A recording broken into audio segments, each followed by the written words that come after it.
Agenda takfiri PAS kini kembali.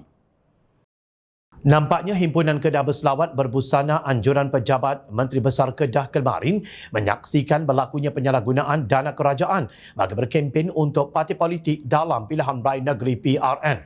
Perkara itu tidak lagi dapat dinafikan dan disembunyikan apabila ia dibuktikan dengan kandungan doa yang secara terang-terangan menyebut tentang sokongan kepada PAS dan Perikatan Nasional PN, memberikan sokongan penuh kepada Bulan Purnama, Parti Islam se-Malaysia dan rakan gabungannya Perikatan Nasional untuk menguruskan negeri ini menuju kejayaan dengan adil dan penuh saksama, ya Allah. Demikian ayat yang dipetik daripada doa yang dibacakan di Stadium Darul Aman itu.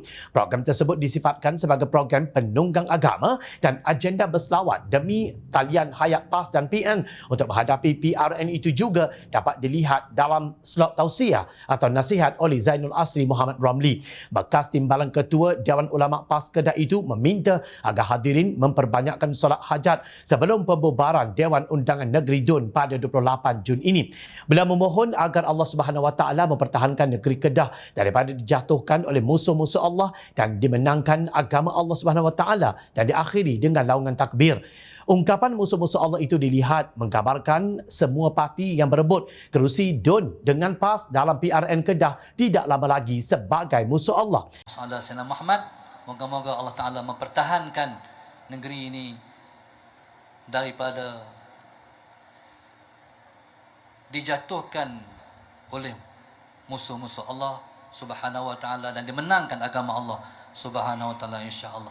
Kekecohan potongan akhir ucapan Syekh Zainul Asri dalam himpunan tersebut mendapat respon daripada ahli akademik Dr. Abu Hafiz Salihuddin yang kini berkhidmat di Jabatan Al-Quran dan Sunnah Universiti Islam Antarabangsa Malaysia.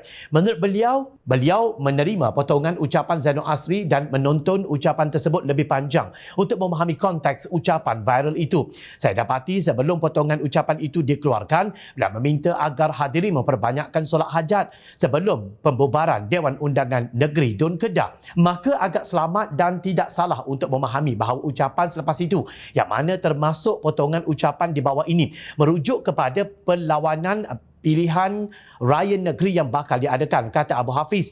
Setelah konteks dipastikan, Abu Hafiz mengemukakan persoalan berikut.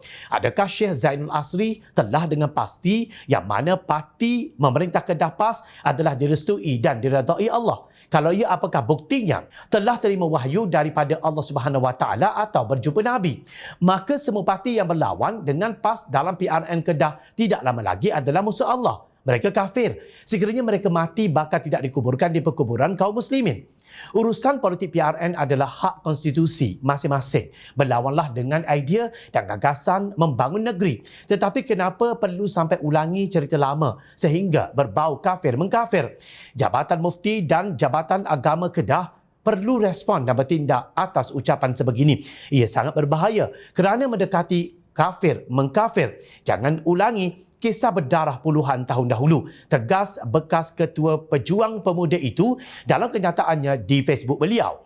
Sesungguhnya ungkapan berbau propaganda berkenaan seolah-olah menggambarkan kononnya hanya PAS dan Perikatan Nasional sahaja bersama Allah, manakala parti yang lain adalah musuh Allah. Malah, ungkapan berkenaan yang dibuat ketika negeri berkenaan sedang bersiap sedia untuk menghadapi pilihan raya negeri dilihat amat tidak sihat dan boleh menyemai perasaan benci dan ekstremisme kepada rakyat. Jom Channel sangat berharap pihak polis dapat menjalankan siasatan segera terhadap individu berkenaan selain mengharamkan penggunaan istilah agama dalam kempen pilihan raya negeri yang akan datang. Ia sesuatu yang sangat menjijikkan. Ia benar, penggunaan istilah agama perlu dihentikan ketika berpolitik kerana ditakuti akan disalah erti dan membawa kepada keganasan dan ekstremis agama. Semudah itu PAS mengkafirkan umat Islam dan melabelkan mereka yang tidak sealang fikrah politik sebagai musuh Allah. Kesesatan apakah ini?